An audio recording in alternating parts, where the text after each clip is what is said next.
شوف هالطماطم اللاشعه لشعت. ليش تعجبني نوعيه المطاعم اللي تقدم الاكل الشعبي؟ هذا كله وين موجود؟ يم بسطه.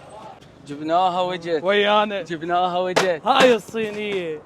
راح نبلش باول طبق المخلمه. ذب البصل، خلي الطماطم.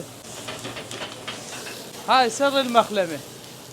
خلي لك ملح حتى يصير ماسخ، يظل كل زاد بس 6 ملحه، مو مخلمه هاي ضيم مال الله والله. شوفوا هنا سر المخلمه صارت. شوف الباسطرمه وبيض، باسطرمه حلقوم تصير هاي، حلقوم هاي. خلي البيض وتدعي لنا عليها. سر مطعم بسطه الطماطم اللاشعه. حبيبي ابو حيدر شنو راح تسوي لنا؟ تاج راسي. هذا نفر نواشف يتكون من كباب وعروق. شوفوا هذا الكباب عروق. ونخلي الكبه هاي كبه مال بيت مو؟ هاي الكبه مال بيت ومال هنا هاي. ونخلي لك هذا الفنجر فوقها. ابو حيدر اكيد موجوده عندكم الاكلات الموصليه. طبعا. شنو موجود عندكم؟ هذا تشل فراي. هاي تشل فراي دجاج. ليش يقعدوا من هنا القعده مالتهم البسيطه.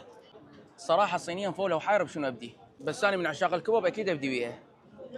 والصراحه المطعم اكله كلش طيب وعنده هوايه اصناف، وما اقول لكم الا شغله واحده، اذا طلع لكم هذا المقطع وانتم صايمين سامحوني. ابو حيدر شو توجه للمتابعين؟ اقول الكل من يجي اهلا وسهلا بيك، واكثر باللي وياك القلب قبل العين. فز وتلقاك بحي الجامعه، مقابيل مستشفى الملكي، مطعم بسطه.